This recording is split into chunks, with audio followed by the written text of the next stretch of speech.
All right, I'm here at Atwater Estate Vineyards on Seneca Lake, the banana belt of Seneca Lake at the southwestern end of the lake with Chaz, the Vineyard Manager. Good morning, Chaz. Good morning. And we're in the process of trimming vines. Yep. So what kind of vines do we have here today? We have Chardonnay here. All right. And trunks, with vinifera, we got to make sure we leave extra trunks because of the weathers. The winter could be very hard. How does that make a difference? Well, this older one here, in time, it'll dehydrate and it'll split. So you always want extra ones.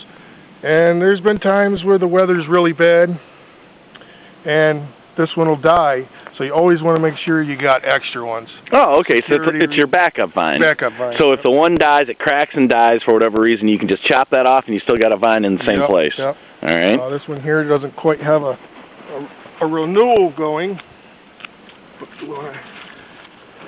So this isn't really a good one to show you on that. So what we do is we'll go up through and what you look for, the old spurs. They're the nicest ones to have. What do you mean when you say an old spur? What does that mean? Well, let's see. I want to keep this here. Let's see. If we want to, well, this one here, we would cut this for next year. This one. But now, just to clarify, so you just chopped this one off, right? Yep. This is a big vine. This thing was making grapes. You can see where the grapes were. Oh, yes. Yep. Well, so isn't that like throwing away grapes when you trim the vine like that? Yeah, but the idea is to try to keep the lowest, cane you can keep. Okay. You also see down here. You also have more buds, and then of course you come over. On this one here, we're going to try to leave around 60 buds. 4 umbrella style. See here, well, I will leave that one there. We'll take the lowest one possible. We'll trim her up. Clip the end about 1/4 of an inch. Mm-hmm. And here I'll get rid of some of this stuff. Well, it's more scientific than I would have thought. I didn't realize I thought you guys just came through and just kind of semi-randomly just lopped things off. No. Not even close. Not even close, yeah.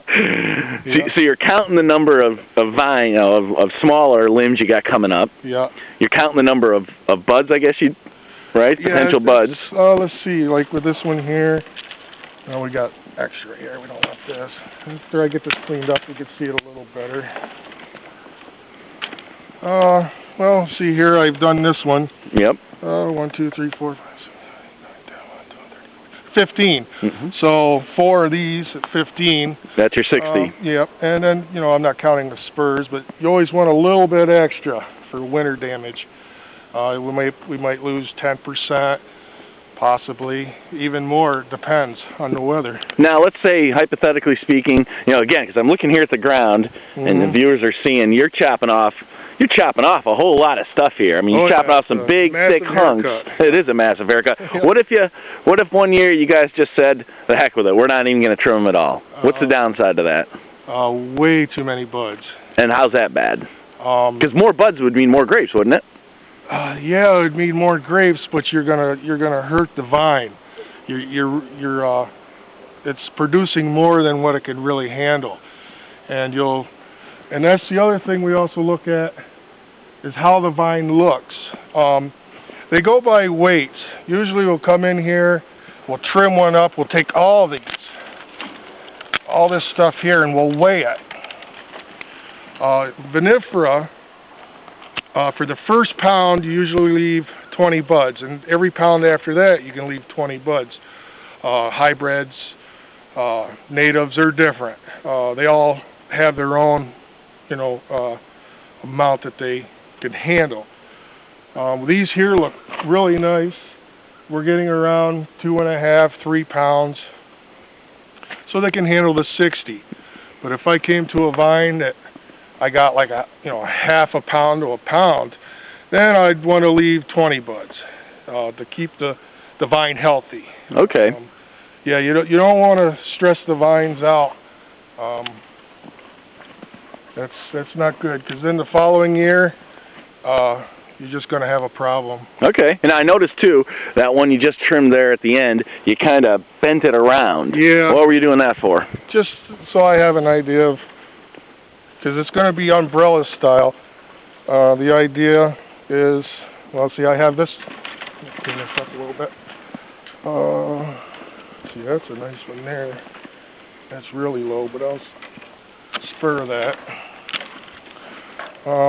So umbrella style, high cordon, it'll be just like this. You'll have a nice gap in the middle. It's all V-shaped. Spur that one.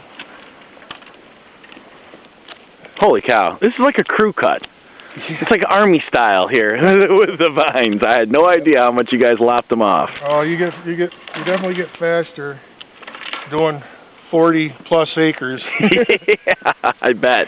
Yeah, what, Atwater, you said, you described earlier off camera that you got about three fellas that do this, yep, like throughout the winter, basically? Just the three of us.